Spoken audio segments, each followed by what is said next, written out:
It was not worth the trouble. Now I walk into the barber shop and all them black people just be looking at me like, yo, Dave, what's up with your boy? Yo, nigga, yo! Not my boy. Because I don't care if you're a Republican or Democrat, if you support him or not, any objective person is going to have to admit that this motherfucker is having a terrible go of it. It really is. We've had presidents before that have done bad jobs, but this shit is worse than a bad job. It's scary to watch. Holy shit, it's like seeing a crack pipe in your Uber driver's passenger seat.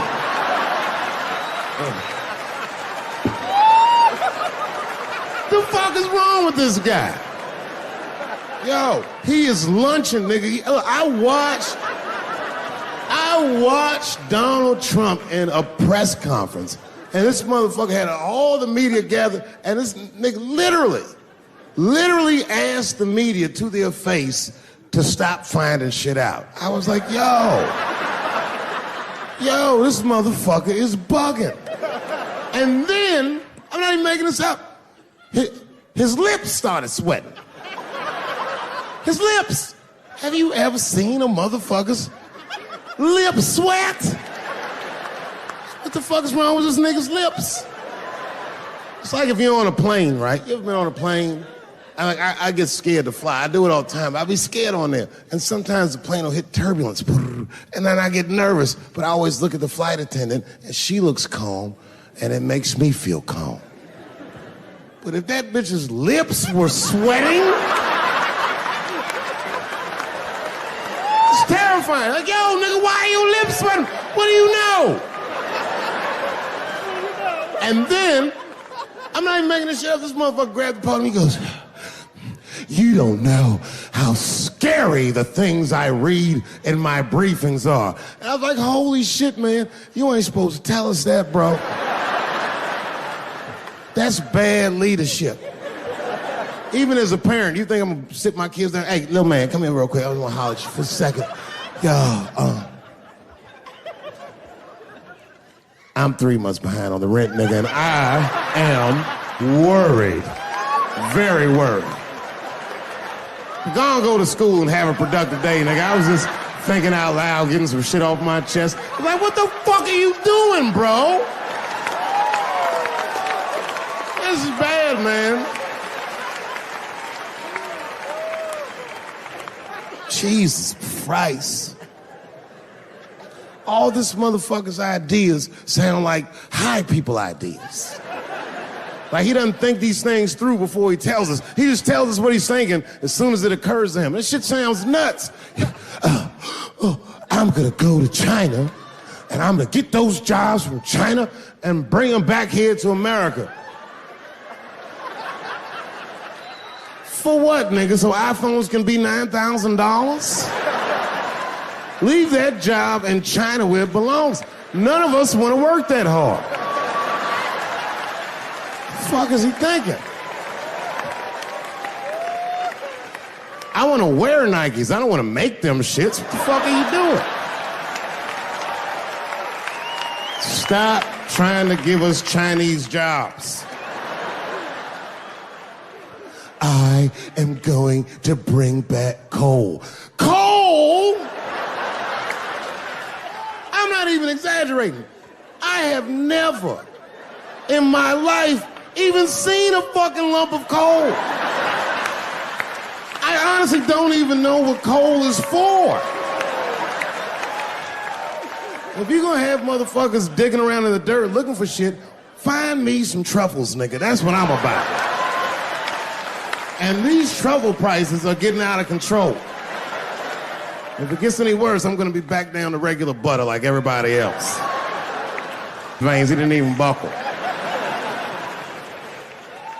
You know, like many black men my age, the first time I voted was 8 years ago. Right.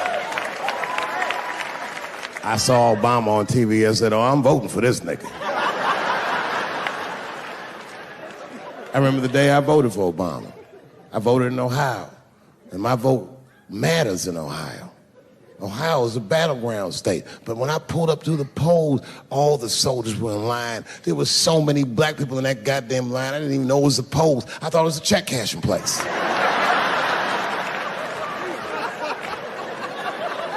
We were hugging each other, and old people were singing hymns and spirituals and shit.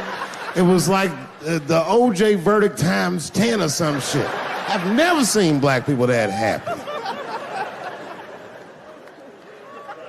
8 years later, I'm pulling up to the polls again. This time I'm driving a brand new Porsche because the Obama years were very good to me.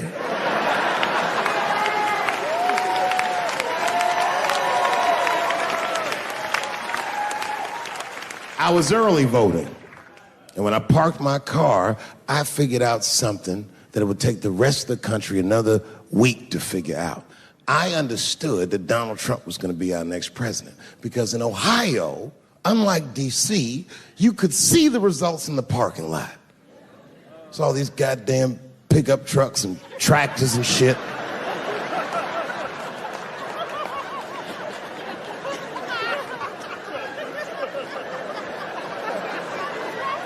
And then I walked up and I saw a long, long line of dusty white people.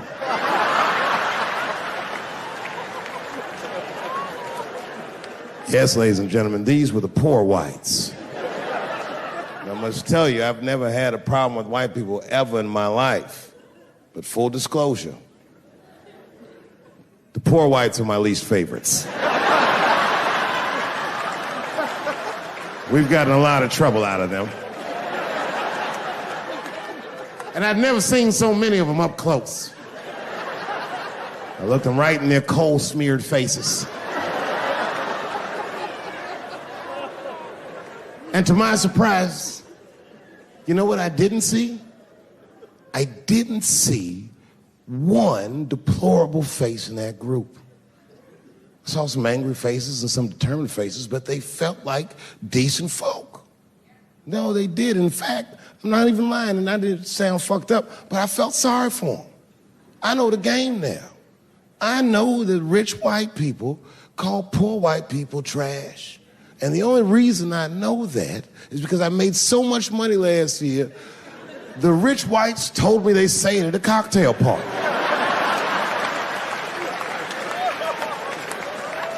And I'm not with that shit.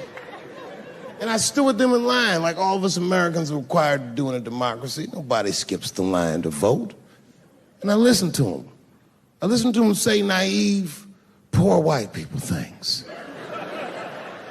Man, Donald Trump's gonna go to Washington and he's gonna fight for us. I'm standing there thinking to my mind, you dumb motherfucker.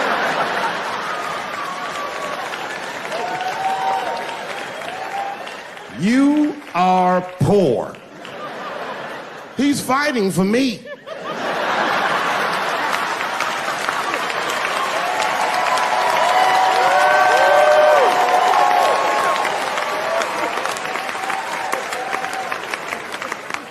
And they all looked at me. They could tell who I was voting for just as easily as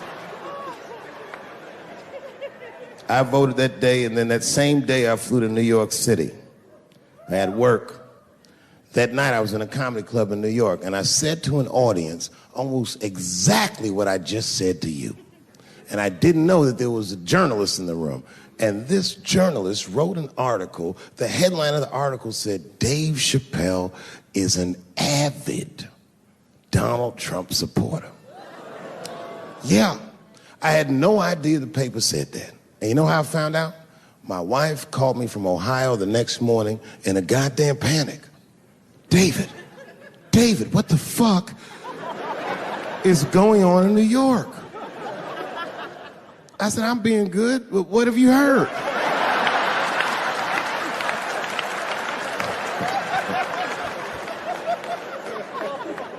And my wife said, the paper is saying that you're a Donald Trump supporter. I was like, whew.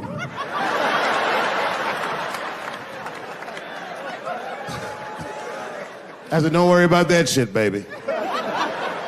Nobody in their right mind would believe that. And she said, no, David, people believe it. And then she started reading the comments to me. Oh, they were terrible. All these black people calling me all kinds of Uncle Toms and shit. I should tell you, buddy, this is a very serious allegation from one black to another. I was incensed. Uncle Tom! How am I Uncle Tom, nigga? You the one that reads The Observer?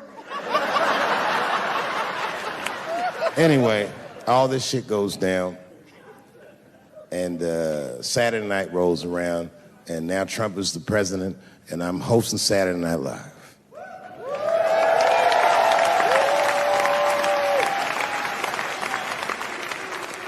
And I didn't really prepare my monologue, I just kind of winged it. And at the end of the monologue, I don't even remember what I said. I said something like, fuck it, we're historically disenfranchised and we're going to give him, something about we're going to give him a chance if he gives us a chance. I don't know what I said, but whatever I said, I really wish I didn't say that shit. Tell who they were voting for. But do you guys know what we all had in common?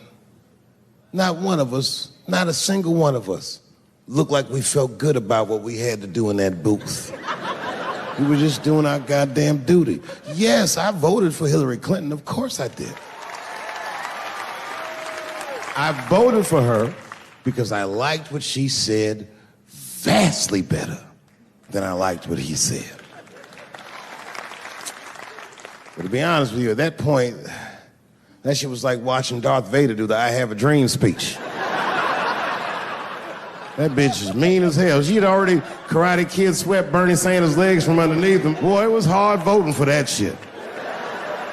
But it was the lesser of the evils. I know you were a Clinton supporter, Miss. I am sorry to say like that. It didn't feel bad voting for her, but it didn't feel as good as it should have. She was gonna be our first woman president. They were gonna make coins out of this bitch.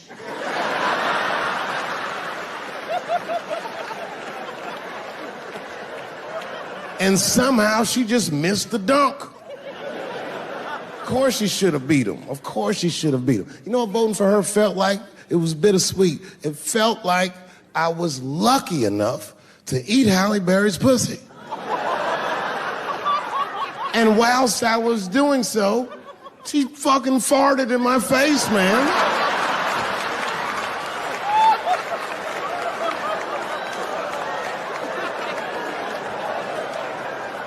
You understand, I'd still do it. But boy, I wish she didn't fart in this great nation's face. I didn't say anything, Dave Chappelle, because I was having a wonderful time, and I wasn't sure how you'd feel about it. I said, you knew how I'd feel. And she said, I'm going home. I don't want any trouble from you. I said, home? It's only 2 songs left. I mean, we might as well finish the night. And we ended up having breakfast together. Everybody's mad about something. Recently, I got attacked online by some gay bloggers, and it hurt my feelings. I have no problem with gay people, but I fucking hate bloggers.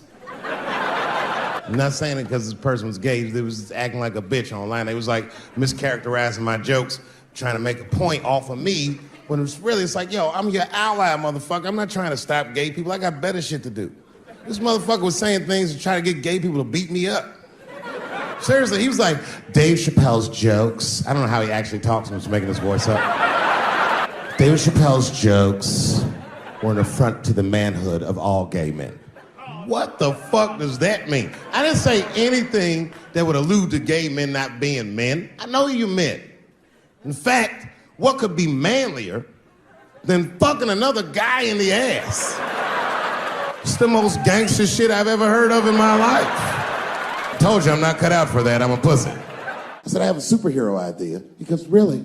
I go, yeah, he's a gay superhero. He was like, really? What's it called? Huh? Oh, it's called Same Hero, New Boots. It's about a gay sous chef in San Francisco. He gets bit by a radioactive rat on his shift when he's taking out the trash and is blessed with powers beyond his wildest dreams. Supersonic, gay kind of powers. And he starts saving everybody in San Francisco. But at first, he only saves gay people. Later, he saves everybody, and the whole city just falls in love with him. The only problem is, no one remembers him when he saves them. Well, I don't understand. Why wouldn't they remember him? I said, because, dummy, he's gay. He keeps changing his outfit. People come up, thanks for saving, mister.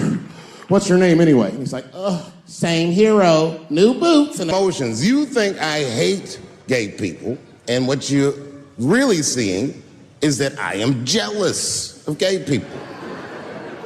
Oh, I'm jealous. I'm not the only black person that feels this way.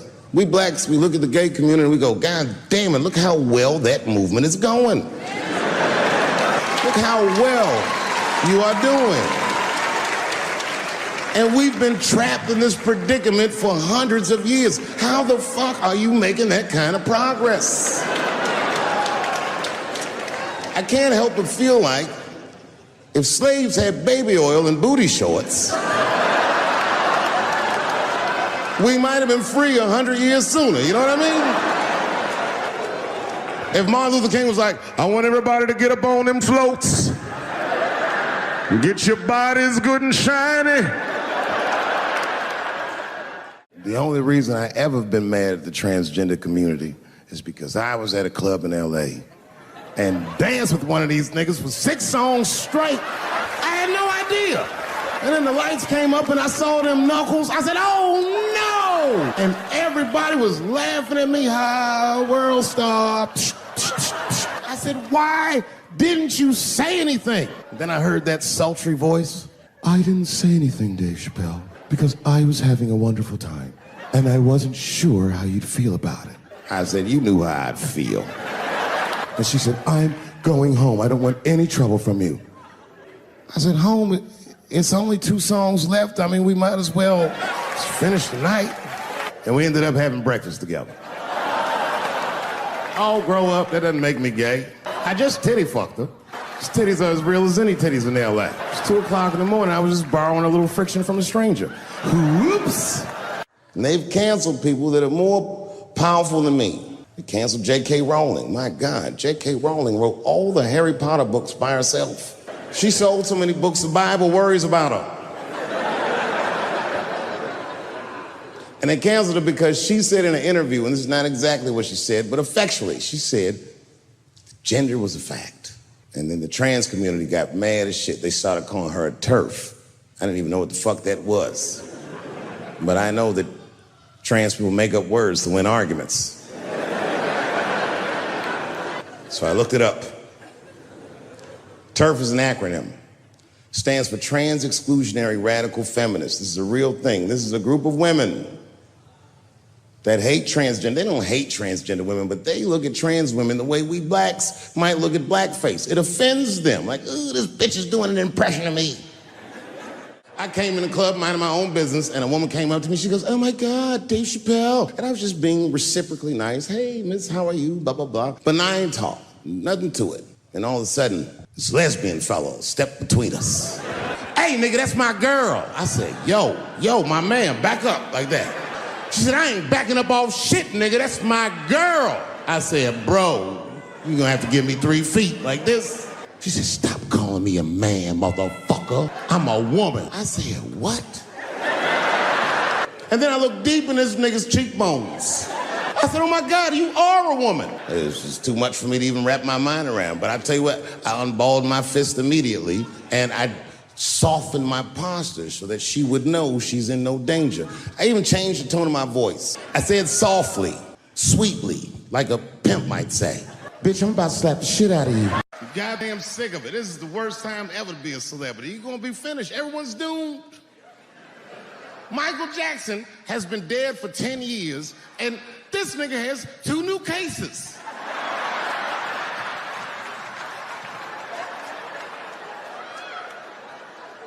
And if you haven't watched that documentary, then I'm begging you, don't watch it. It's fucking gross. I felt like HBO was sticking baby dicks in my ears for 4 hours straight. Really nasty shit. I don't want to know all these things. Turns out, Michael Jackson allegedly likes a long gander at the anus. So they said he stares at people's buttholes. That's what they said. That's how gross the documentary was.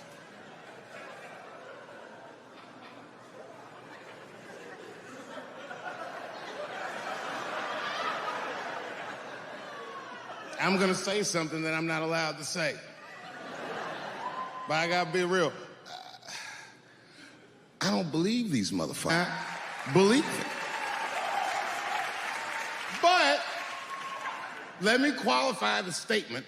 I am what's known on the streets as a victim blamer. You know what I mean? If somebody come up to me like, Dave, Chris Brown just beat up Rihanna. I'll be like, well, what did she do?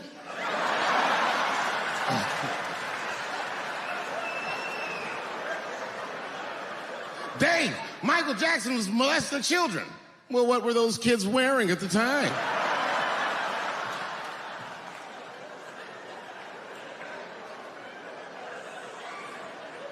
I don't think he did it. But you know what? Even if he did do it, you know what I mean?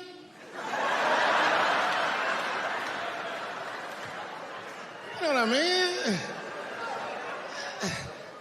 I mean, it's Michael Jackson. I know more than half the people in this room have been molested in their lives. But it wasn't no goddamn Michael Jackson, was it?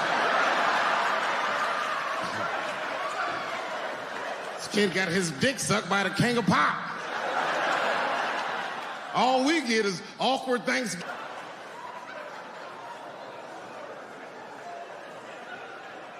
You know how good it must have felt to go to school the next day after that shit?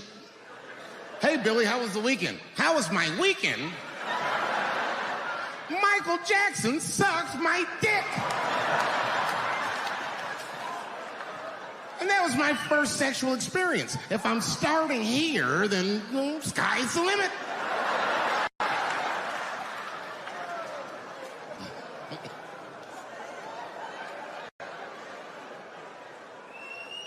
I know it seems harsh, but man, somebody's got to teach these kids. There's no such thing as a free trip to Hawaii. He's gonna want to look at your butthole or something.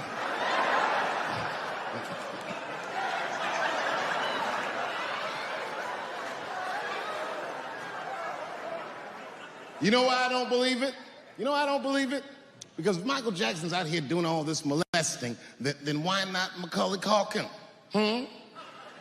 Macaulay Culkin said in an interview that Michael Jackson never did anything inappropriate with him or even around him.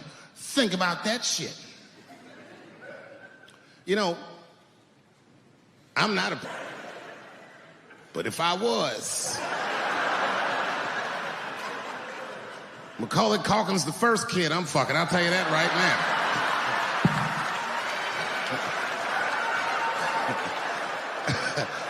I'd be a goddamn hero. Hey, that guy over there fucks a kid from Home Alone. And you know how hard he is to catch.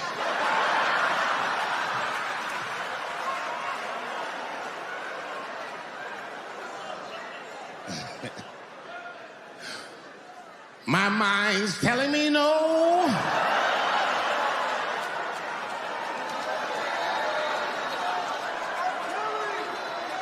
Okay, R. Kelly is different.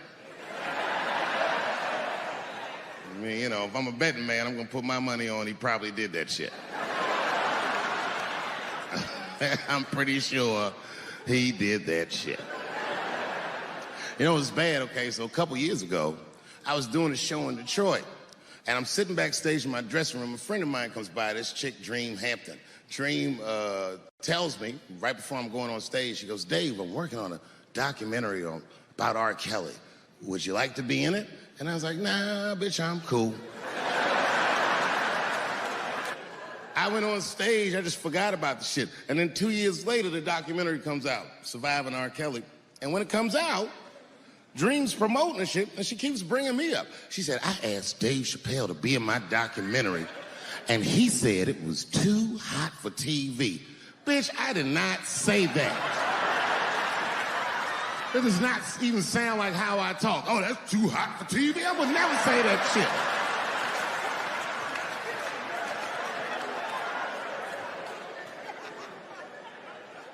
But I'm gonna tell you guys why I wasn't in the documentary. There's a very simple reason, and I cannot stress this point enough. The only reason that I didn't do it was because, and it's very important, I don't know this nigga at all. I don't know anything. I don't know anything that they don't tell me about. I don't hang out with this nigga. Nothing. So what the fuck do I got to be in the documentary for? This guy, R. Kelly, got another sex tape out now. Can't believe that shit. This guy makes more sex tapes than he does music. He's like the DJ one. Like, damn, nigga. It's a lot of tapes. The new one's so bad that they didn't even show it. I've never seen anything like this. The prosecutor in Chicago came out in a press conference and read to the media a transcript of a sex tape. Have you ever heard of such a thing? This nigga read the sex tape. And it was so bad that R. Kelly sounded guilty in the transcripts. It's fucking amazing. 16 times the girl's age was mentioned. Isn't that crazy? This motherfucker's an idiot. He was fucking her like, yeah, this is the best 14-year-old pussy I've ever had in my life. And she was like, you like this 14-year-old pussy? He's like, oh yeah, I love this 14. I'm like, man, you need to shut the fuck up. You gotta give your lawyer something to work with. You're supposed to be on the tape like, this is the best 36-year-old pussy I've ever had in my life. And then your lawyer gonna be like, Your Honor, clearly my client thought that this woman was 36, as he mentioned some 16 times in the tape. They gonna know you lying though, you know what I mean? Everybody knows no such thing.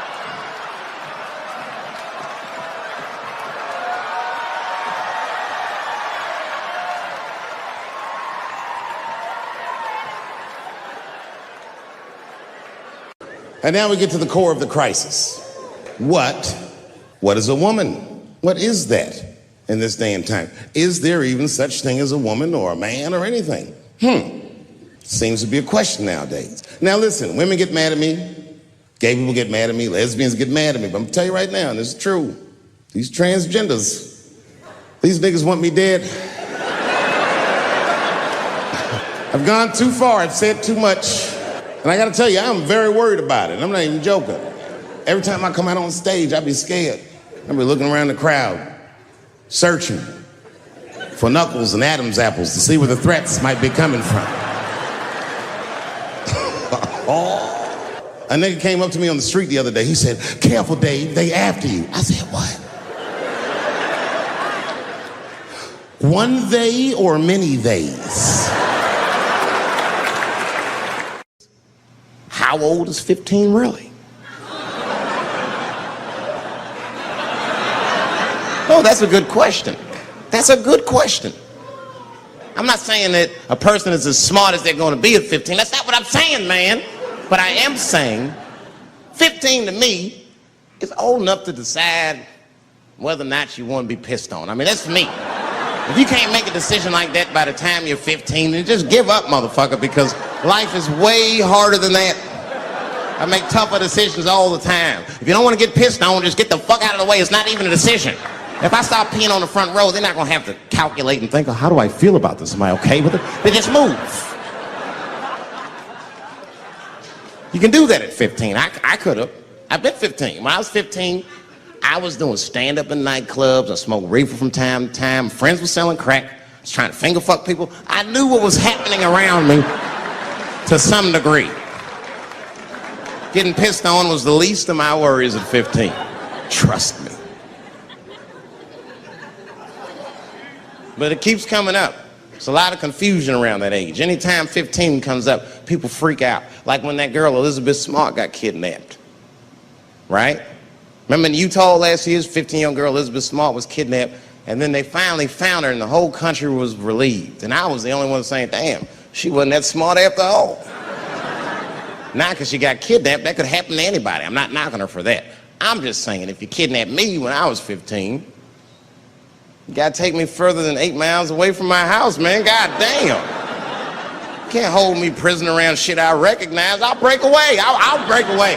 Fuck off me, nigga. That's my bus stop. I know where I'm at. I'm going home.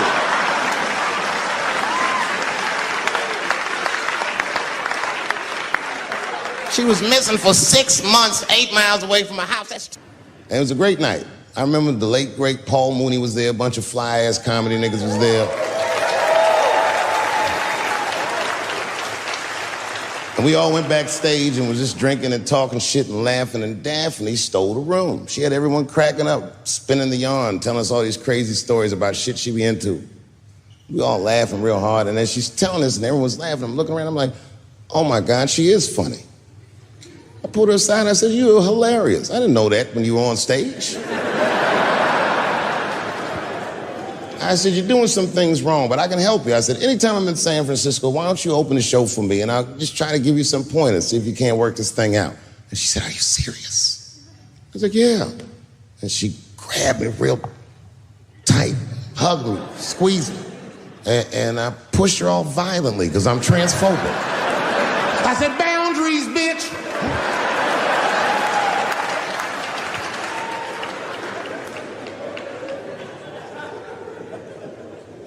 When Sticks and Stones came out, a lot of people in the trans community were furious with me, and apparently they dragged me on Twitter. I don't give a fuck, because Twitter's not a real place.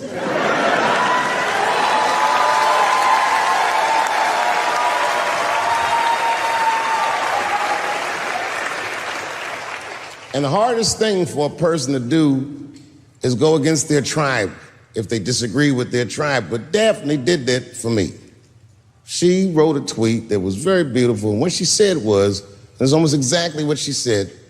She said, punching down on someone requires you to think less of them. And I know him, and he doesn't. He doesn't punch up, he doesn't punch down, he punches lines, and he's a master at his craft. That's what she said.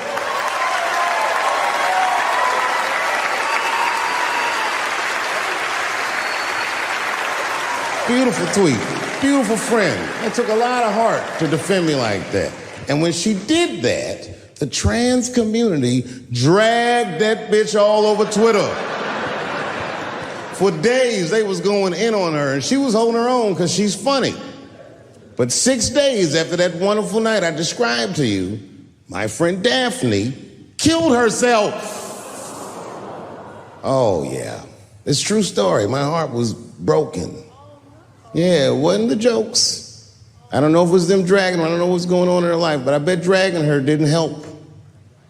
I was very angry at them. I was very angry at her. I felt like Daphne lied to me. She always says she identified as a woman, and then one day she goes up to the roof of a building and jumps off and kills herself.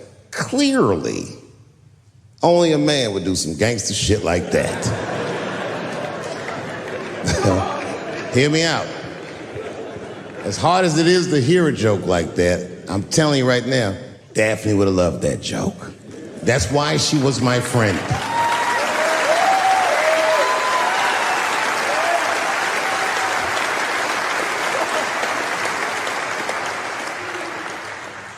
I was reading her obituary, and I found out she was survived by a daughter. And the moment I found that out, and this is true, Anderson Cooper from CNN texted me. And all he said was very nice. He said, I'm sorry to hear about your friend. And I texted him right back, new phone, who this? He said, it's Anderson Cooper. I said, oh, Anderson. I go, look, I need to find her family. And he texted me right back with all the phone numbers and all this information. I say this to say, if you ever want to know about anything gay, call Anderson Cooper from CNN. This nigga is faster than Google.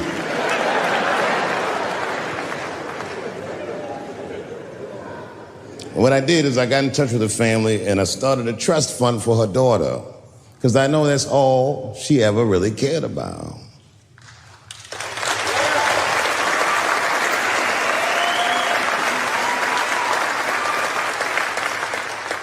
And I don't know what the trans community did for her, but I don't care, because I feel like she wasn't their tribe. She was mine. She was a comedian in her soul.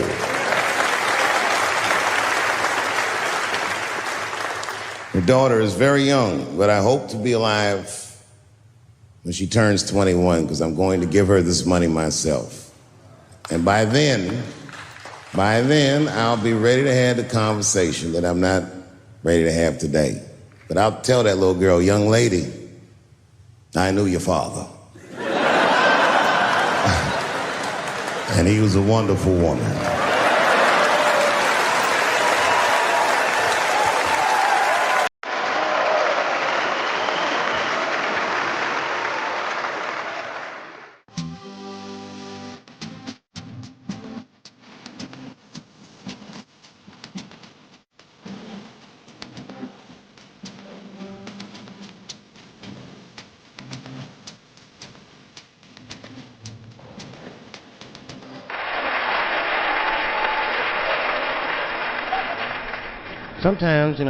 Sometimes racism works out in black people's favor. Now, it doesn't happen often. It happens very rarely, but when it happens, it is fucking sweet.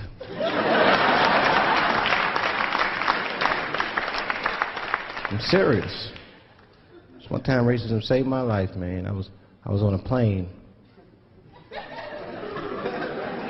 I was coming from overseas, and I don't know how this guy got a machine gun on the plane, but he stood up, man. He said, "Everybody, get on the fucking ground.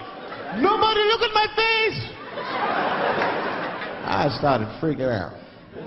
Because he was Chinese, I was like, why is he talking like that?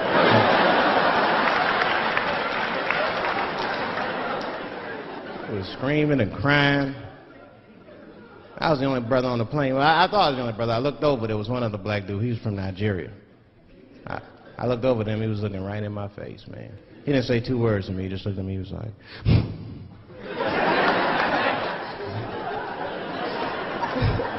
He didn't need to talk, I knew just what he was talking about. I looked right back at him, I was like...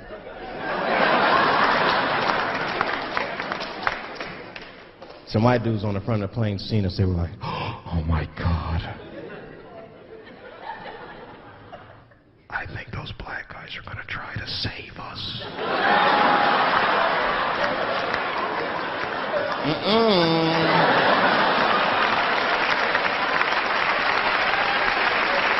We were just communicating that we understood the situation. We were both seeing the same thing. What we understood was simple. Terrorists don't take black hostages.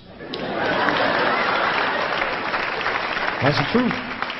I have yet to see one of us on the news reading the hostage letter and shit. They is treating us good.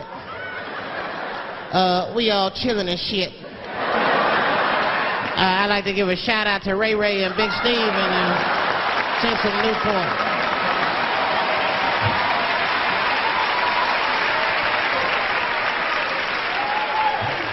You're not gonna see it. Terrorists are smart. They know what they're doing there, you know. They terrorists. They know that black people is bad bargaining chips.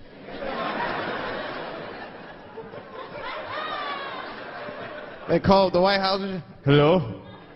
We have got 5 black... Hello?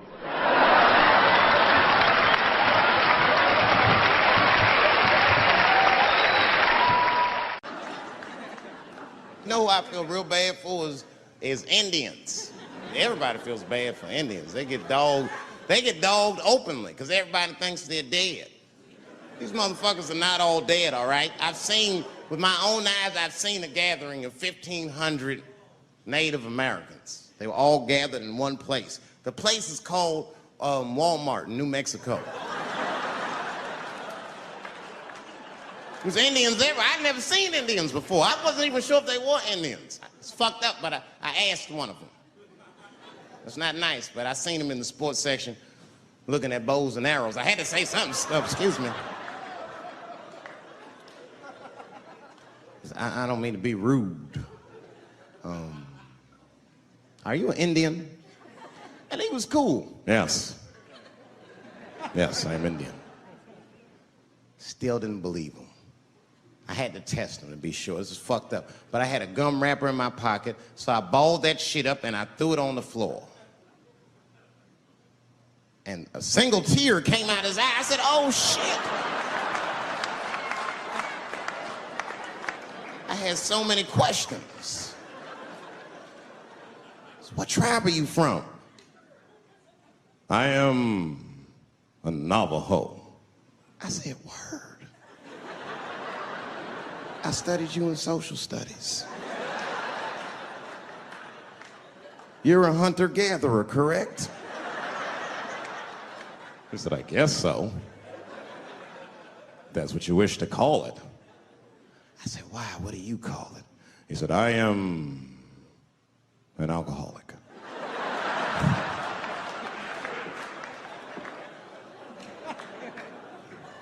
I said, well, what's your name, dog? He said, please.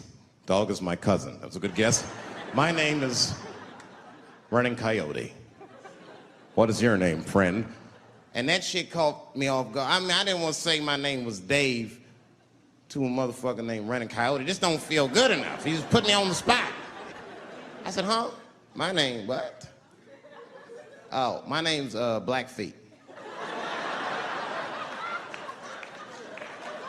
Then I changed the subject. Forget about me. What's going on with you? I want to meet your chief.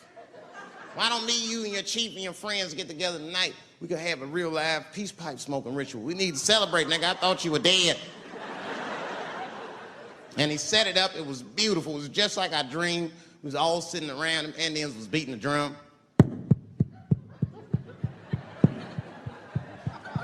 Some other Indians came out the back with a long blanket that was folded in half and put in front of us. Opened that shit up, and on the blanket was a long wooden pipe with feathers. And bags of weed were all over the blanket. Chief walked over.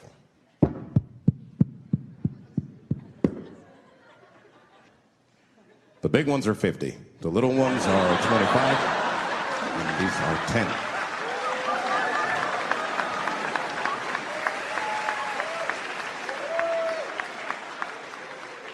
Me and those Indians got high as shit.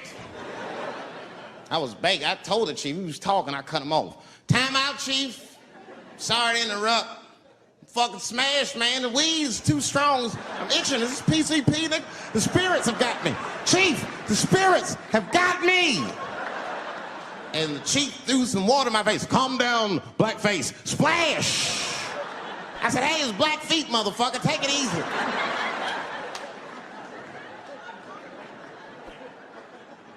Blackfeet, you're welcome to stay amongst me and my tribe for the night until the spirits leave you. And they gave me my own teepee to sleep in, which sounds nice. I personally felt like it was a little fucked up, you know, because they all had houses, man. It's like, why can't I sleep with y'all in the house and watch TV? Like, I can't be on this grass all night.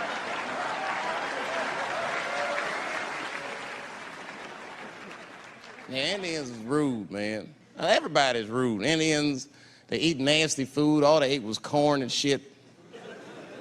Doritos, I think they call it. That's right. People only see the surface. They see the division in our foods. It's because I eat chicken and watermelon. They think that that's something wrong with me. Let me tell you something. If you don't like chicken or watermelon, something is wrong with you, motherfucker. There's something wrong with you. Where are all these people that don't like chicken and watermelon? I'm sick of hearing about how bad it is. It's great. I'm waiting for chicken to approach me to do a commercial, nigga. I'll do it for free, chicken. It's the least I can do. They make fun of Latin people for eating, what y'all eat? Beans, rice, corn. Listen, that's not a reason to hate a motherfucker, all right? It's funny, but it's not a reason to hate. The only reason these things are even an issue is because nobody knows what white people eat. You've been very good at keeping that shit a secret amongst yourselves. I study white people. You don't know that. I'm writing a paper on you. Not even for school, nigga, just to do it, just to get, I'm just doing this independent research. I'm spending my money, that's why I'm working so hard. I follow you around grocery stores. They freak out. I just try to peek in the cart. They always say, get away from my cart, nigga. What are you looking at?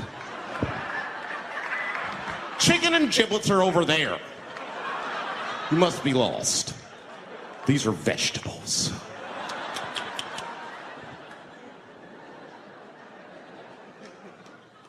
I know what you drink. See how quiet I got?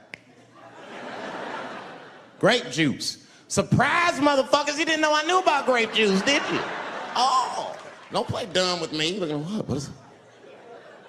A lot of black people don't have the privilege of knowing about grape juice because they have grape drink. It's not the same formula that you get. Ain't no vitamins in that shit. You might have one of your black friends over. Todd, would you care for a glass of grape juice? What?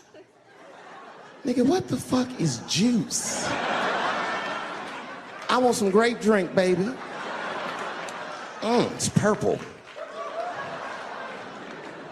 I don't think I know what a grape drink is. What? I have some apple juice if you want. What the fuck is juice?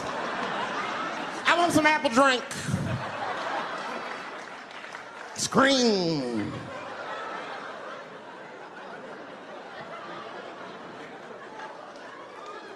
Remember that commercial for Sunny Delight when all the kids run in from outside playing? And they all run to the fridge.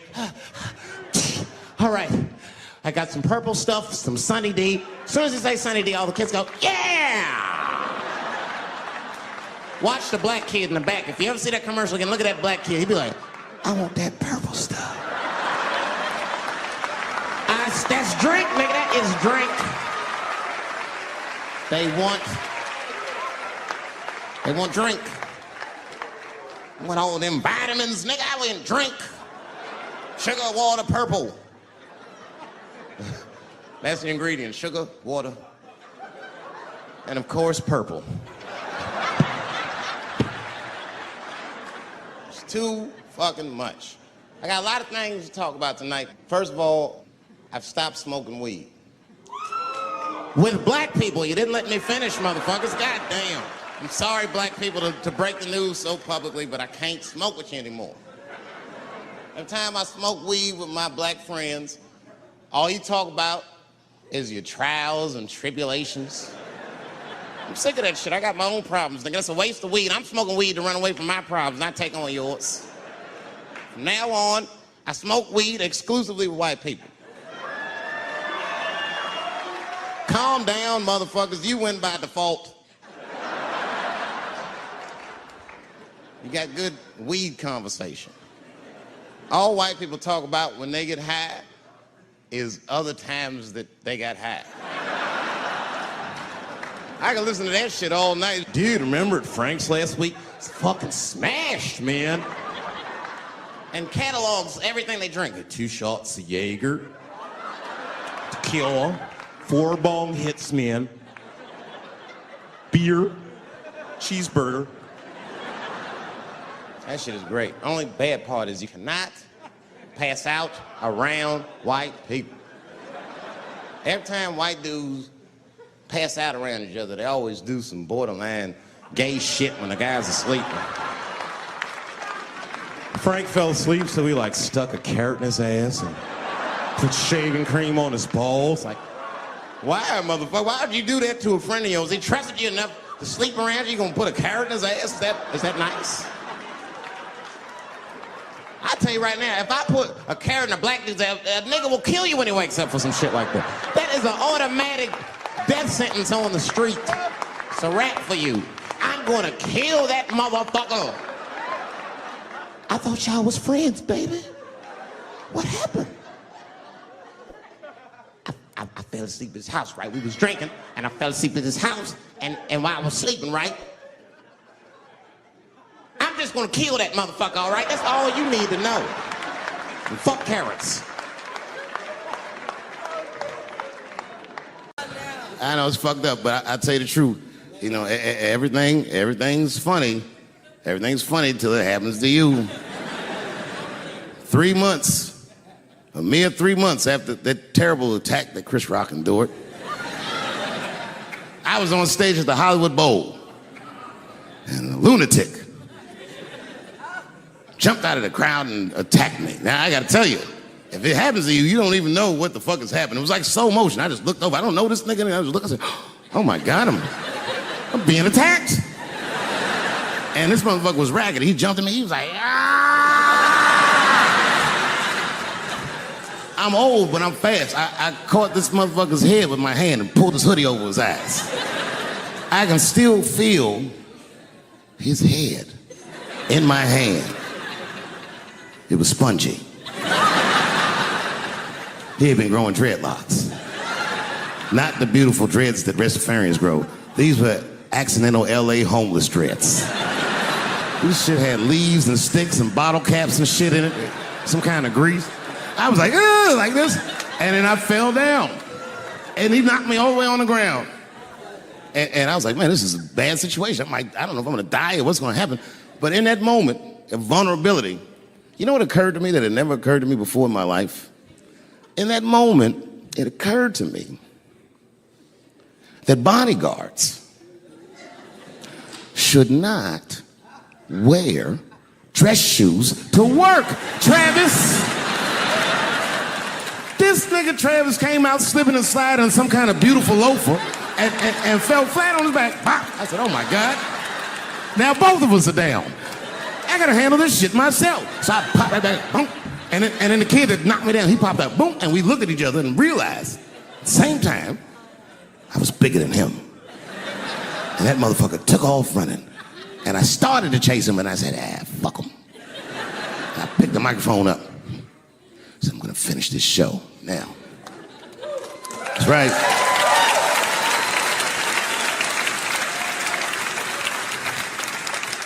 For 3 months before that, I'd been making fun of Chris Rock. And people would ask me all the time. They'd say, Dave, what would you do if you were Chris Rock and Will Smith slapped you in the face? And to this day, the answer is the same. Well, I don't know what I would have done. I've never been in a situation that extreme. But I do know now what Will Smith would not have done. And that is enjoy the rest of his evening. Man, listen. We gave that kid a good while. We was whooping his ass. Not we, I mean, I was on stage trying to think of a joke to tell, but they was beating this nigga up right behind me. Everybody could see it. Everybody could see it. And I'm sitting up there trying to think of what to say. And I'm tongue-tied. Me, of all people, can't think of anything to say. Look at my karma. Just that moment. Of all the people in the world, Chris Rock walks from backstage, walks up to me in front of 20,000 people, grabs the mic out of my hands and looks at the crowd and goes, was that Will Smith? Man, motherfuckers fell out of their chairs laughing. I was standing there looking stupid. I was fucking furious, because I'm thinking in my mind, nigga, this is my attack. You got attacked 3 months ago. Now you have jokes. So I snatched the mic back from Chris and tried to get one off, but my shit did not go good at all. I didn't know what to say. I was just like, it was a trans man. And the crowd was like, boo. It's LA, we like trans people, boo. I know, I felt so bad. I felt so bad. But I know why I did it. You'd have to be there to understand, but man, when that guy tackled me, it was like it's like a movie or something. You gotta picture this. Picture a famous person you like. Every famous person you could imagine was at that show. It was like the biggest night that Hollywood had ever seen. And when that guy tackled me, he cleared the bleachers. I had to watch the tape afterwards to know this happened, but as soon as he tackled me, Jamie Foxx was the first motherfucker that jumped out of the crowd. He was wearing a white cowboy hat like he knew this shit was gonna happen to him. Never seen this nigga in a cowboy hat before. And Jamie started chasing that motherfucker around like any given Sunday. And that kid was fast as shit, was juking and shaking, and he broke Jamie's ankles, and he just kept running. And then Jon Stewart from The Daily Show ran from backstage and jumped at this motherfucker like Super Jew. He was like, ah! And the kid seen John coming, so he jumped back, and John went flying that way. And this kid was fast, and then he turned around. He sees the emergency exit. He starts running for the emergency exit. Just before he got to the door, motherfucking Puff Daddy from Bad Boy Records jumped in front of the door. That nigga was like,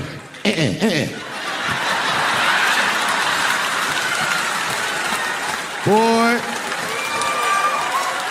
Puffy got that motherfucker. And then every celebrity just ran out because every celebrity saw themselves in me and they just started beating the fuck out of that kid. And I know Chris was backstage looking like, nobody helped me.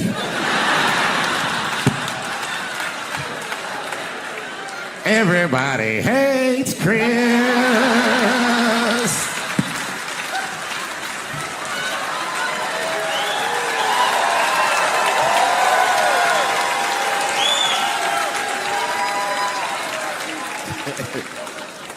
Look, it was way more intense than what you guys might have read. I don't know what you read, but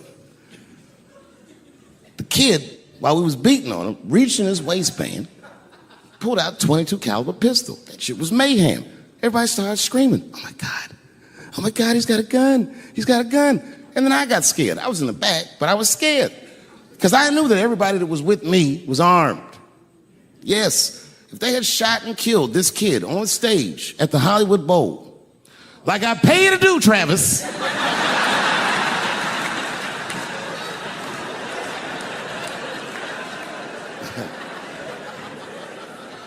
But Travis G'd up. Travis wrestled the gun out of the kid's hand, and then he took it like this and tried to chamber the round, and he couldn't. So he pulled the trigger, and it wasn't a gun. A knife blade popped out of the front. I guess this kid was gonna stab me. Some scary shit. So the next night, even though I didn't have a show, I said, I gotta get right back on stage. And I went and did a show. And someone in the audience screamed out, Dave, what happened with the attack? And I didn't know there was a journalist in the room. All I said was that this nigga had a knife that identified as a gun. I got 6 more weeks of bad press for that joke. I didn't even do nothing to this nigga. That was not right. That was not right. And then the New York Post went to the jail and interviewed my attacker like he was some kind of hero. And I read that interview. It turns out the entire attack was my fault. Yes, I triggered him. I didn't mean to. I had done jokes about the homeless. It turns out this young man was homeless. And I mean, there's no way I could have known this. But I will say, for a homeless guy, this nigga had incredible seats.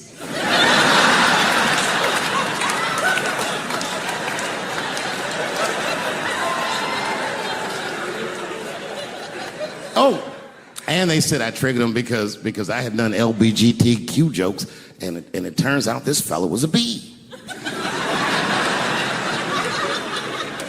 That was the headline in the article. It said, Dave Chappelle's alleged attacker is bisexual. I said, alleged attacker? This motherfucker definitely attacked me. I'll show you the tape.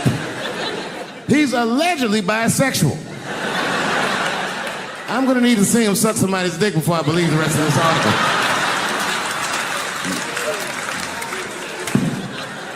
I read that shit in the paper. I was horrified. I was like, oh, bisexual? I could have been.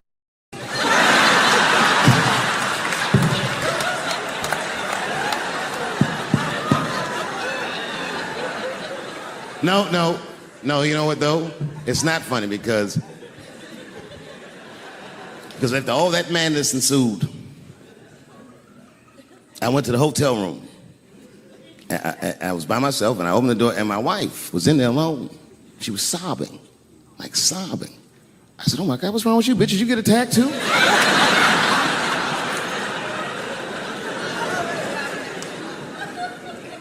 And she's crying. She said, oh my God, David.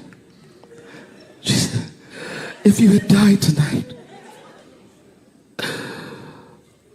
me and the kids would have nothing.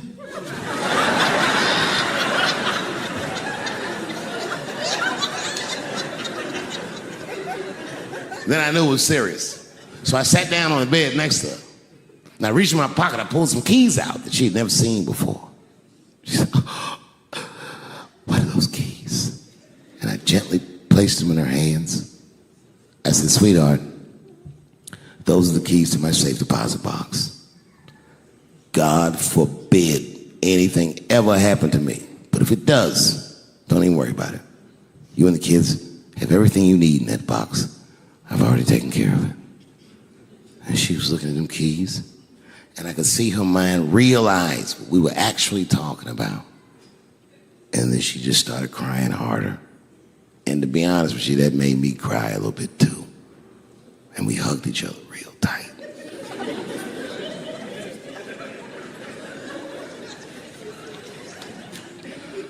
Do you know this bitch looked in the box while I'm alive and well? Who does that?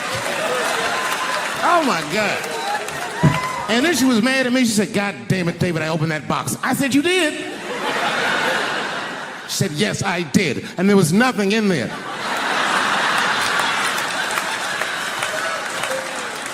I said, nothing? Oh. She said, nothing except your stupid joke book. I said, whoosh. I said, well, sweetie, look. If you tell those jokes exactly how they're written, you and the kids should be fine. They're really good jokes.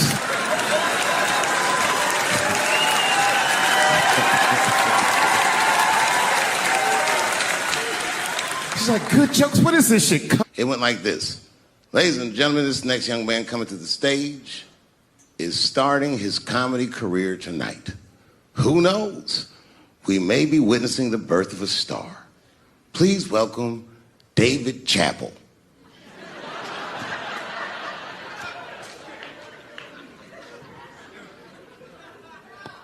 From the first time that I ever held a microphone, I was sure this was it. I knew I was home. I knew I had found my thing. And my God, man, I was a child. I got good. Matter of fact, I was good from the moment I started. And I'm not saying this to be a braggart. I'm telling you the truth. These old niggas was in awe of me. How is this little boy so poised? They used to say. I was. I mean, you know, I got better, but...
Sometimes the funniest thing to say is mean. You know what I mean? It's a tough position to be in. So I say a lot of mean things. But you guys got to remember, I'm not saying it to be mean. I'm saying it because it's funny. And everything's funny till it happens to you. Whew. Well, it's the last show. Here we are, Los Angeles, the world capital of rape and dick breath. The fuck has been going on out here? Keeps getting worse. Well, just when you think it can't get worse, they got Charlie Rose today. It's gonna be a quiet morning on the news tomorrow. Charlie Rose, who's next? Captain Kangaroo? Everybody is raping like hotcakes. I, for one, am starting to get worried. You know, I've been in show business 30 years. I had no idea how much danger I was in. It's really some scary shit. I gotta tell you, Harvey Weinstein's probably the first person that I ever looked at a photograph of and was like, yeah, he rapes. I'm not sure this motherfucker has a choice. Not a handsome man, not a lot of meat and extra skin on his face. Yeah, he's ugly. You know the sad part is, he's done so well in life, he probably doesn't know he's ugly.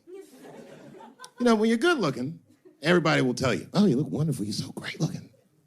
But when you're ugly, you gotta figure that shit out for yourself. It's a lot of putting clues together through the years. Why am I not getting in the club? I got all the right shit on.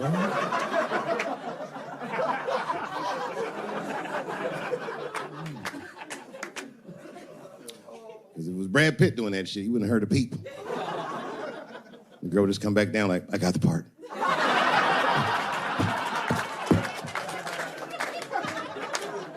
Yuck. Yet, it is important that I acknowledge, ladies, you are absolutely right. There you go.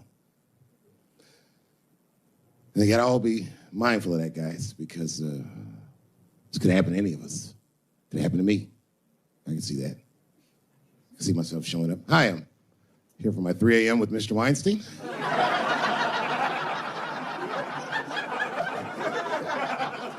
Hey, Harvey, I got your text. I'm here to talk about the script. Seems like it's gonna be hard to read in candlelight, but I guess I could try.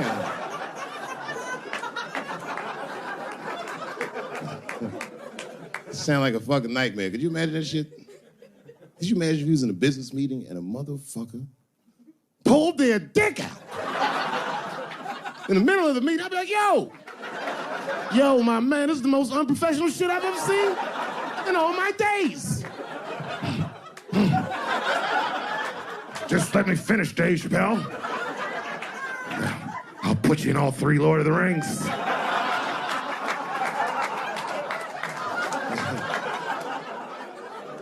Hurry up, nigga. I have other meetings tonight. I have a 4:30 a.m. at Brett Ratner's house. And, I believe it's wardrobe fitting.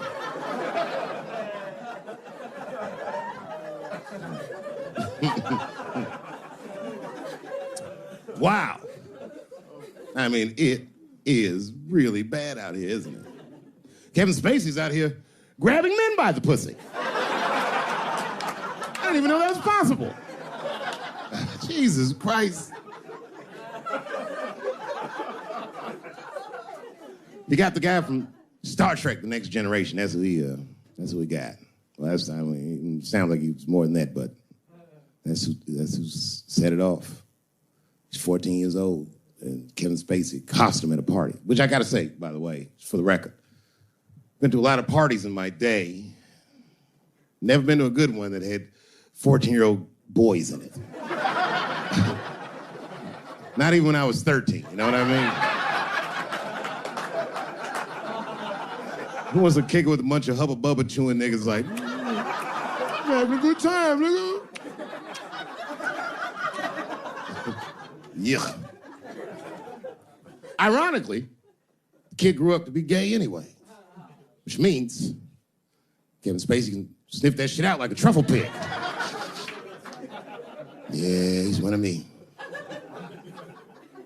And not the victim blame, but it seems like the kind of situation that a gay 14-year-old would get himself into. I know I didn't say that right, but it's true, nigga. Like, you know why I say that, though? Because I went to an arts high school, and, like, all them niggas was gay, man. Like, in high school, all them dudes was gay. And them gay dudes was way more mature than the rest of us, and we didn't know why. We just knew they was mature. You ever see a gay dude at lunch? Perfect posture, nigga sitting there. Eating, responsible. And then they take that thermos out. He'd be like, what the fuck is that? Is this nigga drinking wine with lunch?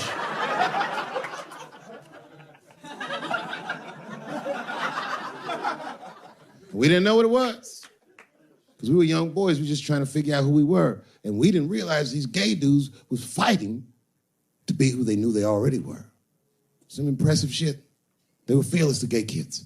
Fucking fearless. I've never seen a scared gay dude in my life. What kind of man has no fear? You could be tied up in a hostage situation with a gay dude.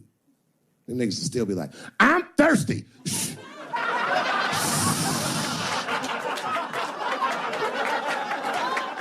I'm thirsty, David. I need something to drink.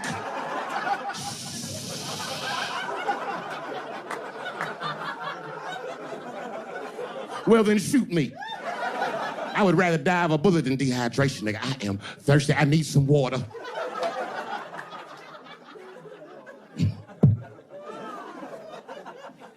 All jokes aside, Kevin Spacey shouldn't have done that shit to that kid. He's 14 years old and was forced to carry a grown man's secret for 30 years. Jesus Christ, he must have been busting at the seams with that one. The saddest part is, if he were able to carry that secret for 6 more months, I would get to know how House of Cards ends.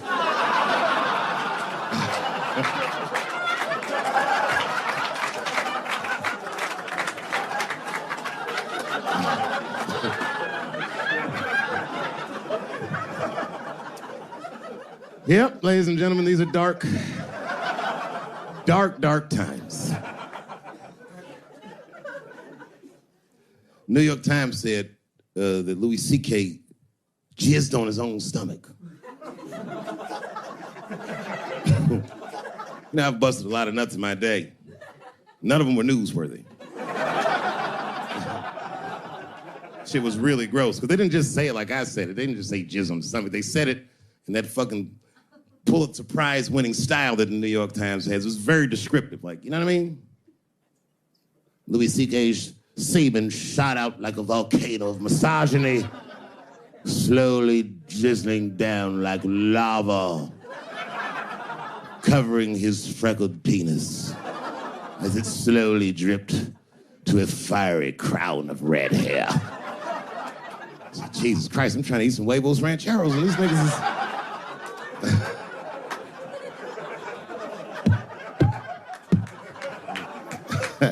And you know, the tough part, being a comedian and knowing the motherfuckers, everybody comes up to me like, did you know? Did you know what Louis was doing? No, bitch, I did not know. The fuck you think we talk about at the comedy club? Hey, nigga, how was the weekend? Great, man. I was just jerking off and faces and coming on my own stomach, having a good time. You know how this business is. No, I didn't know. They act like we sit around like Grease. Tell me more, tell me more. Then she put up a fight. Dun, dun, dun, dun. Dun, dun, dun, dun, dun, dun. Sorry, I don't know the choreography, but you get the point. You get the point. She was intense. But Louis was like the turning point. I mean, you know, all these allegations are terrible. Louis was the only... I shouldn't say this, but fuck it. His allegation was the only one that made me, like, laugh. If you think about it, because all his friends is reading it, and he's jerking off, and he's surprising people. He's surprising me.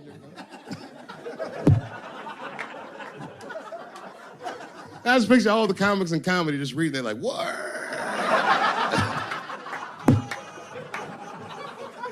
It's terrible. I know it's terrible. I'm sorry, ladies. You're right. You are right. But at the same time, I mean, you know what I mean? I don't know. Jesus Christ, they took everything from Louis. I was like, I don't know, it might be disproportionate. I can't tell. I can't tell. This is like where it's hard to be a man. One lady said, Louis C.K. masturbating in front of me ruined my comedy dreams. Word. Well, then I dare say, madam, you may have never had a dream. Come on, man, that's a brittle spirit. That is a brittle-ass spirit, nigga. That shit is too much. It's a grown-ass woman. You know what this shit is like? It's like COINTELPRO. You know what that is? It's a program that the FBI had under J. Edgar Hoover. In this program, one of the many things they did was they would track the sexual habits of anyone they considered an enemy of the state. It was a lit button. That's why they got all these fucking sex tapes for Martin Luther King fucking bitches. But lucky for us, he actually had a dream. You think if Louis C.K. jerked off in front of Dr. King, he'd be like, I can't continue this movement? I'm sorry, but the freedom of black people must be stopped. I didn't know this nigga was gonna pull his dick out and jerk off like this. I just thought we were gonna get a couple of drinks and chill.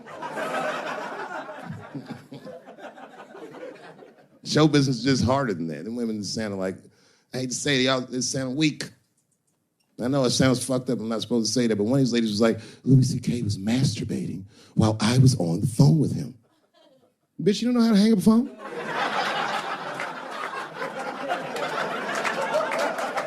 How the fuck are you going to survive in show business if this is an actual obstacle to your dreams? I know Louis is wrong, ma'am. I'm just saying I'm held to a higher standard of accountability than these women are. Don't forget who I am. Don't forget what I am. I am a black dude.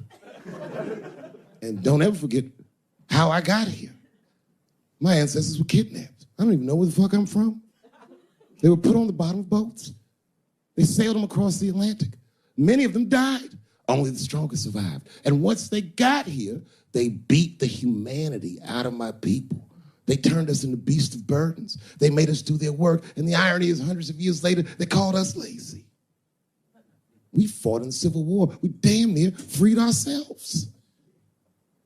And then in Reconstruction, black people did great. My great-grandfather was a very wealthy man. But then the black coats came, Jim Crow came. There was 100 years of unspeakable oppression again. Lynchings, all kinds of terroristic acts to keep us in the margins of society. And yet we still fought. And Dr. King was born. And then things got better. 20 years after Dr. King was assassinated, Michael Jackson was moonwalking on television. Something, something, something, Barack Obama.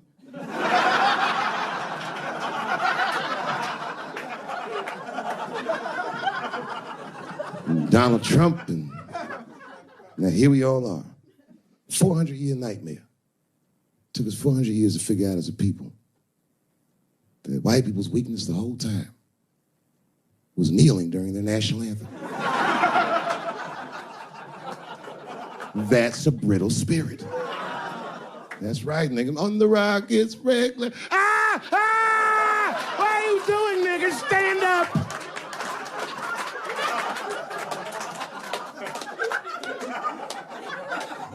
The Vice President of the United States got involved. Mike Pence got involved. He went to the game himself. These niggers will have to stand when they sing that.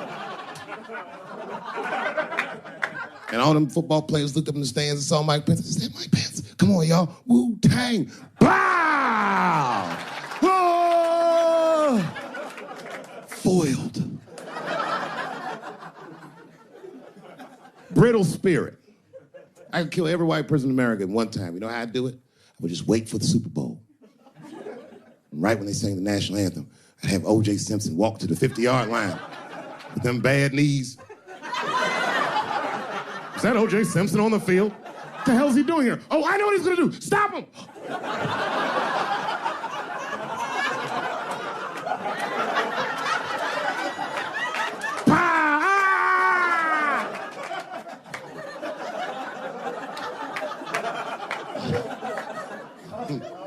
You gotta man the fuck up, y'all.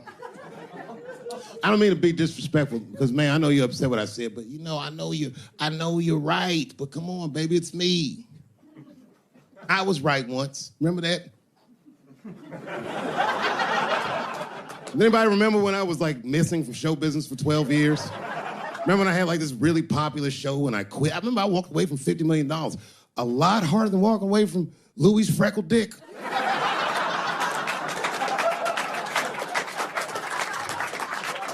I didn't know that I'd ever work again.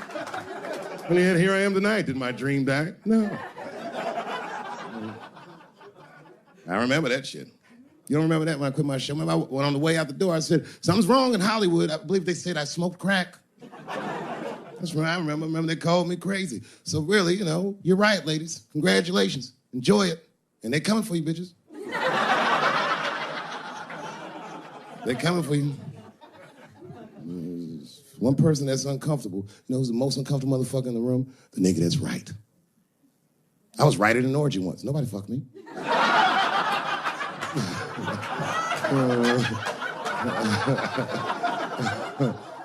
I was just walking around like Tom Cruise at the movies, just looking.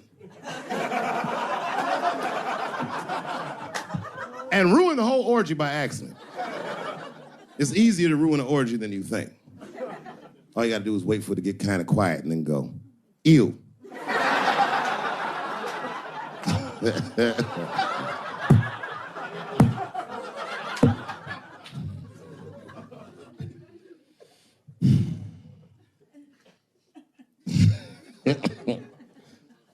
I know I feel bad. But I just feel like this is all happening for a reason. And ladies, I want you to win this fight. 10 years ago, I might have been scared, but you know, I got a daughter now, so if you win, she wins. So I'm rooting for you. And I agree with you. At least ideologically, I do. I don't know if you're doing it just right, but I mean, what am I to say? I don't think you're wrong. I just think that you can't make a lasting peace this way. You got all the bad guys scared, and that's good. But the minute they're not scared anymore, it will get worse than it was before. Fear does not make lasting peace. That's black people. And that's what it is.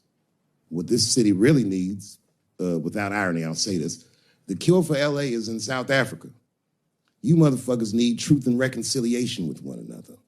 Because the end of apartheid should have been a fucking bloodbath by any metric in human history, and it wasn't. And the only reason it wasn't is because Desmond Tutu and Mandela and all these guys figured out that if a system is corrupt, then the people who adhere to the system and are incentivized by that system are not criminals. They are victims. And that the system itself must be tried. But because the how systems work is so compartmentalized as far as information, the only way we can figure out what the system is if everybody says what they did. Tell them how you participated. Because men want to help, they're just scared. Because Ben Affleck tried to help. Hey, what happened to these ladies is disgusting. Oh, nigga, you grabbed a titty in 95. All right, fellas, I'm out. Fuck that, I ain't helping. I just want to help. I want to be a good guy. Like, I can't even say the word Me Too anymore. The nigga tonight was like, Dave, I'm going to the comedy club. I was like, I am also going to the comedy club.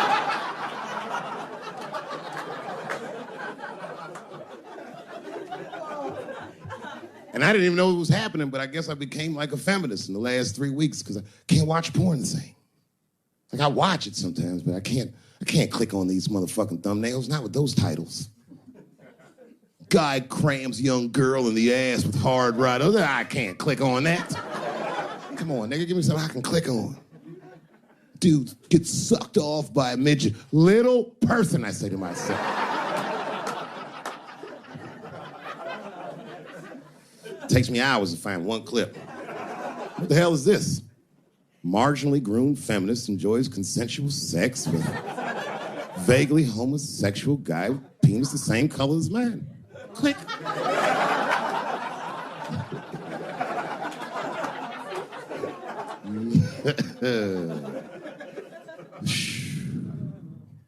You notice a lot of black dudes haven't been getting Me Too. I don't want to jinx myself. You know why, though? Obviously, black women go through the same thing, right? The reason is because black women from slavery won't tell on us because they know that no matter how bad we black dudes are, white dudes are very mean. scared to see us get punished. My wife is Asian. She tell on me in a goddamn second.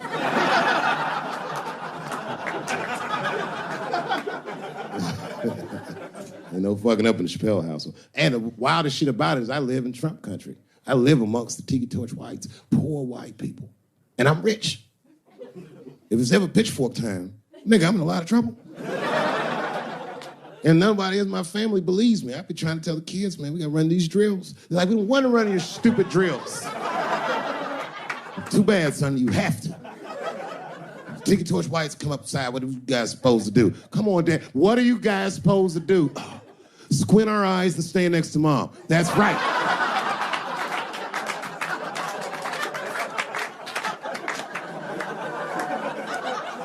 And what are you gonna bring me? Your gun and your groundskeeper uniform. That's right. I'll go outside and see what they want.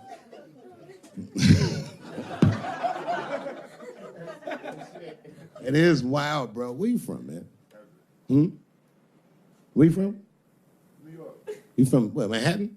Brooklyn. You are from Brooklyn, aren't you? You look like you can rob somebody with a hammer.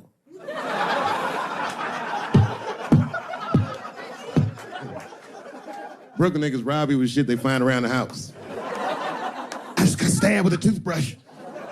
This nigga must be from Brooklyn. I'm fucking around. Yeah, man. Well, you ladies are right. To be honest with you, your lives look terrifying to me. They do, man. I know nothing about being a woman, but I know fear. Yo, I used to live in New York when I was 17. And I couldn't even pay my bills. You know what I did to make money? I used to do shows for drug dealers that wanted to clean their money up. And one time I did a real good set, and these motherfuckers called me in the back room. They gave me $25,000 in cash. I was probably 18, 19 years old. I was scared. I thanked them profusely. I put that money in my backpack. I jumped on the subway and started heading towards Brooklyn at 1 o'clock in the morning. Never been that terrified in my life. Because I never in my life had something that somebody else would want. I thought to myself, Jesus Christ, if motherfuckers knew how much money I had in this backpack, they'd kill me for it. Then I thought, holy shit. What if I had a pussy on me all the time?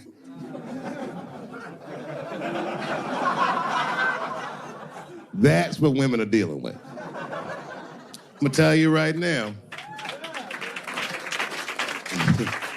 It's real talk. If them same drug dealers gave me a pussy and said, put this in your backpack and take it to Brooklyn, I'd be like, nigga, I can't accept this.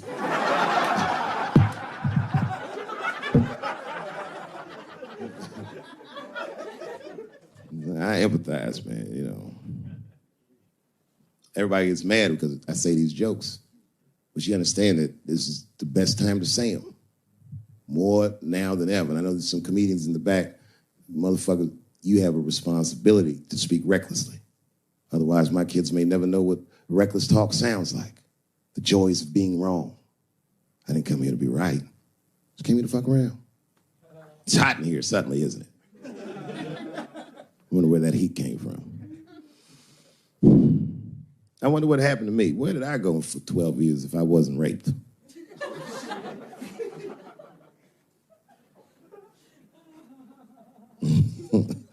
Maybe there's something else going on. Maybe these rapes aren't even the worst of it. Wouldn't that be something? Wouldn't that be something? You can go ahead and go to the bathroom, Brooklyn. You don't need to hear this shit.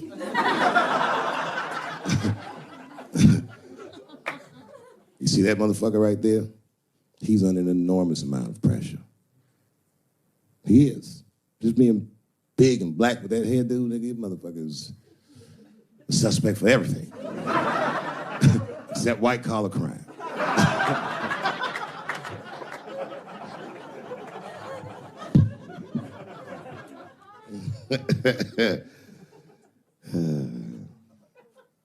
Sometimes I wouldn't talk about where I went, but y'all don't even want to know. I was gone for a long time, nigga. I was in the upside down.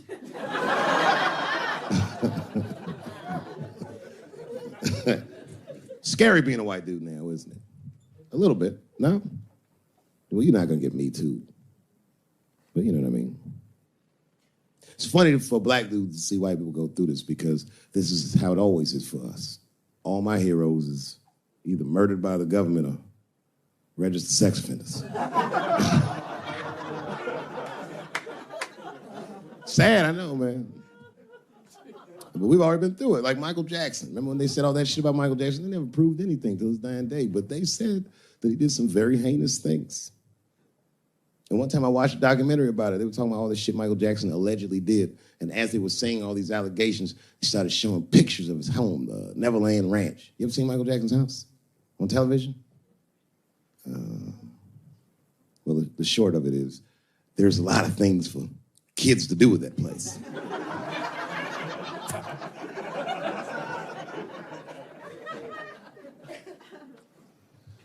And I saw the whole thing, exotic animals and Ferris wheels and merry-go-rounds and shit. And the more they showed it, the more certain I was that I don't think Michael Jackson did any of those things they said he did. His house didn't look sexual. It looked like he was flossing on those motherfuckers.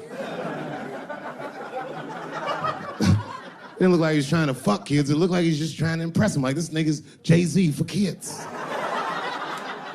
Like, he's just walking through his house. This is my cotton candy machine. It makes 3 tons of cotton candy a day. You know, all the cotton candy you want. This closet is filled with nothing but custom-made karate slippers. Isn't that cool? Shall I have my monkey bring us more cupcakes? Hey guys, let's watch a movie. What movie do you want to see? Home Alone. Oh, no, don't touch the DVD player. Macaulay Culkin's here, he can act it out. Come on, Macaulay. Act out Home Alone for my guests. And them kids was like, man, you are all right, mister. This is fantastic, man. We had you all wrong. All wrong? What? I don't understand. What do you mean? Huh? Oh, well, you know, man, we thought it was going to be the usual. Like, you're going to have us come over and give us some wine cooler and, you know, suck our dicks. What? Suck your dick? Oh, you faggot-ass kids. Why trying to suck your dick, nigga? I was trying to show you a better life. Bubbles, get these kids the fuck out of my house. You're just like everyone else. Hollywood is no place for moral absolutism. You know what I mean? We must never forget that R. Kelly peed on a 15-year-old girl. And he also wrote, I Believe I Can Fly. Same guy, same lifetime. If I showed you that video of him peeing on that girl and scored it to I Believe I Can Fly, he'd be torn. I used to think that I could not go on. You would know how to feel. If I can see it.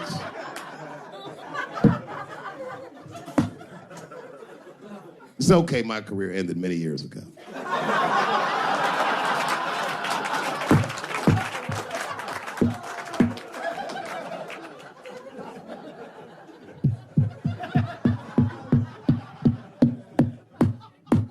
Order. No, I'm terrible. I'm sorry, everybody. I'm sorry. You want to know what happened to me? Yeah. Nah. It's tempting, but I don't want to talk about it. Maybe at the end, when I run out of things to talk about. Actually, I'm almost there. I'm just trying to tell you what happened to me was not, I just didn't have a good go of it. I don't know what you guys think happens when you quit a successful show like this. I'll tell you what doesn't happen. They don't go, hey, well, good luck with your future endeavors. That's not what happens. It was cold out there. For real, I had to watch it all go down without me. I had to watch all those people do my show, Key and Peele and Amy Schumer and Mind and Mencia. Well, I'm not going to say they were doing my show. I'm just saying they were awfully similar. I was mad. And people would come up to me on the street and be like, yo, nigga, just every once in a while. Most people thought I was crazy, but sometimes people come, yo, nigga, you did the right thing, man. You my hero. Nigga, I don't want to be your hero. I want to be rich.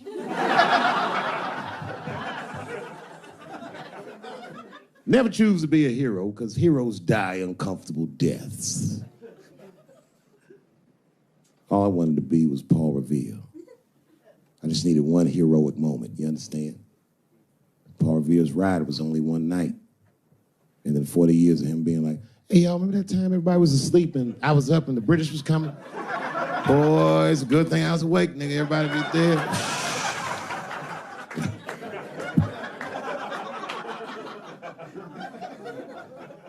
That's why I want to start a GoFundMe for Colin Kaepernick. I do, man. I'm fascinated with him. I want to make sure he never has to play football again. He can if he wants to. I just don't want him to have to. Because why the fuck not? I know he's rich and people will be like, I'm not giving a GoFundMe to a rich dude, but you should. You should. Because that motherfucker's life was going great. He's so light-skinned, he didn't even have to say he was black. And yet, he took a knee during that anthem for us. Thought about us when things were going good, when his belly was full, when he didn't think about his livelihood or any of that, and they took his livelihood away from him. I'm like, man, that shouldn't be the way it is. Every fucking person that takes a stand for somebody else always gets beat down, and we watch it. Over and over and over again, we watch it. But we should pay those motherfuckers for blowing the whistle. Because they make our lives better.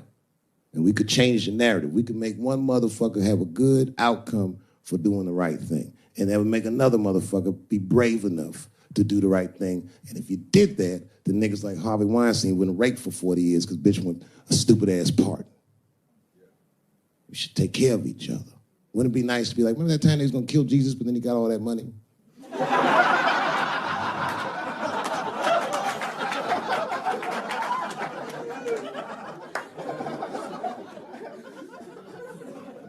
Real talk, man. It's not a racial thing. It's about us making our society better. It's about like even these women that are coming forward and they will say they're brave, and many of them are. And a few of them sucked at the dick and got buyer's remorse.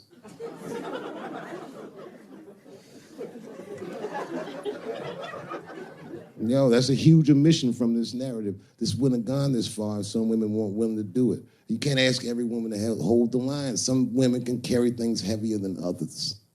So we should fight for one another.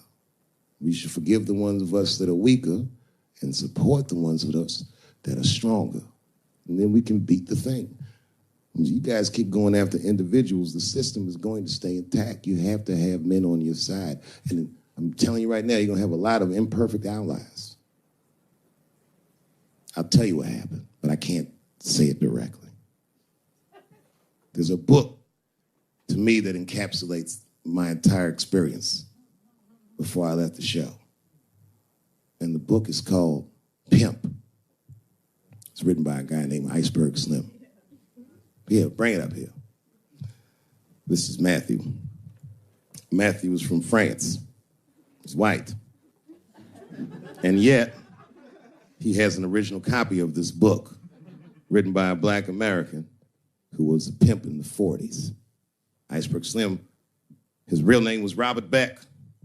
He got the name Iceberg because he was in a bar in Chicago and there was a shootout in the bar and a bullet went to this nigga's hat and he still finished his drink. Pimps love shit like that. They said, man, you ice cold. And he said, I like that. And it stuck. This book is so heavy in the front. It has a glossary of pimp terms because the ideas are so foreign to the American ears. For instance, do you know what the phrase mileage on a hoe means? Of course you don't. Mileage on a hoe is a very wild concept. It means that pimps understand there's a finite amount of bad shit a person can do before they'll lose their fucking mind. And a good pimp can look at a woman that he's never seen before and call it. She's good for 500 fucks. That's her mileage.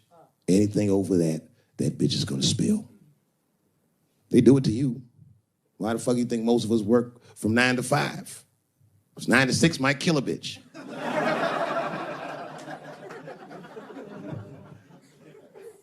Iceberg Slim was the one that broke down what a bottom bitch was. Does anyone know what a bottom bitch is? Anyone? What's a bottom bitch, sir? It's your prostitute that's the best out of all of them, that brings in the most money. That's right. That's exactly right. Are you black? That's right. A bottom bitch is a pimp's number one hoe. She's even a bitch that helps him keep the other bitches in line. I will repeat. She's even the bitch that helps him keep the other bitches in line. If the pimp was McDonald's, then the bottom bitch is French fries. The rest of them bitches like fish sandwiches and cherry pies and shit like that. Iceberg Slim breaks down some of the coldest capitalist concepts I've ever heard in my life. He describes in detail how these men break women so that they will give them the money that they make with their own bodies. There's a story in here so cold it makes me shudder to think about it. Well, Iceberg Slim is trying to control the woman that he finds uncontrollable. So he asks older pimp how he can rein her in. And the older pimp says, oh, that's easy, Iceberg. All you have to do is beat that bitch with a coat hanger and then run her a bath and give her some pills. She'll be so grateful that you fixed her that she'll forget you were the motherfucker that beat her in the first place.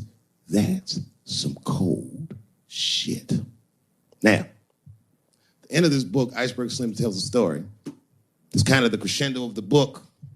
And in the story, Iceberg Slim's bottom bitch is at the end of her mileage. If she was good for 500 fucks, she was at 498.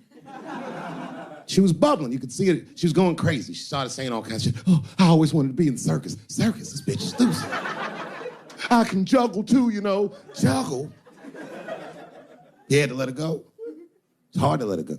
A bottom bitch go. And he wasn't ready to let her go because his organization couldn't handle losing her. But she didn't know that. She didn't know how important she was. So what he did was he called her to a diner. He said, look, bitch, you and I got to part ways. She said, fine, motherfucker. I don't need you anyway because I know somebody at Ringling Brothers. She's like, all right, bitch, whatever. I got one last trick for you. It's a big money trick. You do this for me, you get paid, I get paid, and we go our separate ways. She said, fine, motherfucker, what do you want me to do? He said, okay, there's a guy in that hotel across the street. He's waiting for you in room number 7. I want you to go over there and I want you to fuck him. But before you do, I need you to put some of this stuff in his drink. And then he's gonna fall asleep. When he does, there's a briefcase on his bed. Bring the briefcase to me. That's the trick, bitch. Can you handle it? She said, fuck yeah, I can handle it. And I can't wait to get rid of you. And she ran outside, jumped on a unicycle and pedaled across the street. And Iceberg watched her. He's like, man, she's pretty good. Man, if I never jerked off in her face, maybe she would have been in the circus right now.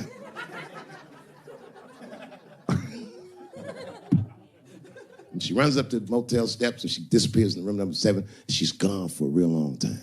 Real long time. So long, in fact, that Iceberg got a little worried. But then, suddenly, she came back. He said, what's going on, bitch? Where's the briefcase? She said, I didn't get it, Daddy. He said, what do you mean you didn't get the briefcase, bitch? What's wrong with you? She said, oh, I did everything you said, but that man don't look right. Something wrong, Daddy. I said, what do you mean something's wrong, bitch? Did you put that stuff in his drink? She said, I did everything you said, Daddy. I put all of it in his drink. He said, wait a minute, bitch. Wait a minute. You put all of it in his drink? Now he had to see for himself. So the two of them go across the street to the motel, and they go into room number 7, and on the bed, laying lifelessly, is the white man that she was supposed to fuck. And Iceberg said, you right, bitch, she don't look good. What the fuck? So he called a friend of his that was a doctor that was close by. And the doctor came in, gave the guy a thorough examination, and told them both what was obvious. Slim, this motherfucker is dead. Oh, God, Daddy. Oh, no. Oh, no, we killed him. He said, calm down, bitch. We didn't do anything.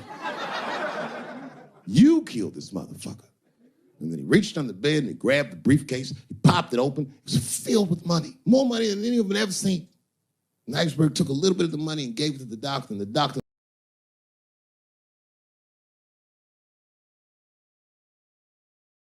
Sometimes the funniest thing to say is mean. You know what I mean? It's a tough position to be in. So I say a lot of mean things. But you guys got to remember, I'm not saying it to be mean. I'm saying it because it's funny. And everything's funny till it happens to you. Whew. Well, it's the last show. Here we are, Los Angeles, the world capital of rape, and dick breath. The fuck has been going on out here? Keeps getting worse. But just when you think it can't get worse, they got Charlie Rose today. It's gonna be a quiet morning on the news tomorrow. Charlie Rose, who's next, Captain Kangaroo? Everybody is raping like hotcakes. I, for one, am starting to get worried. You know, I've been in show business 30 years. I had no idea how much danger I was in. It's really some scary shit. I gotta tell you, Harvey Weinstein's probably the first person that I ever looked at a photograph of and was like, yeah, he rapes. I'm not sure this motherfucker has a choice. Not a handsome man. Not a lot of meat and extra skin on his face. Yeah, he's ugly. You know the sad part is, he's done so well in life, he probably doesn't know he's ugly. You know, when you're good looking, everybody will tell you, oh, you look wonderful, you're so great looking. But when you're ugly, you gotta figure that shit out for yourself. It's a lot of putting clues together through the years. Why am I not getting in the club? I got all the right shit on.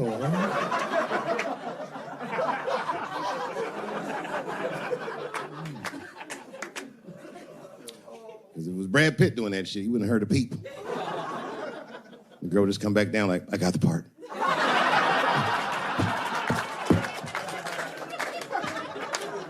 Yuck. Yet, it is important that I acknowledge, ladies, you are absolutely right. There you go. And they gotta all be mindful of that, guys, because this could happen to any of us. It could happen to me. I can see that. I can see myself showing up. Hi, I'm here for my 3 a.m. with Mr. Weinstein.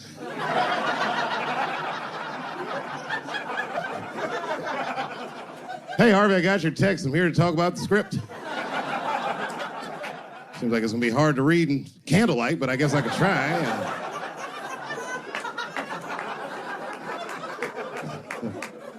Sound like a fucking nightmare. Could you imagine that shit? Could you imagine if you was in a business meeting and a motherfucker pulled their dick out? In the middle of the meeting, I'd be like, yo, my man, this is the most unprofessional shit I've ever seen in all my days.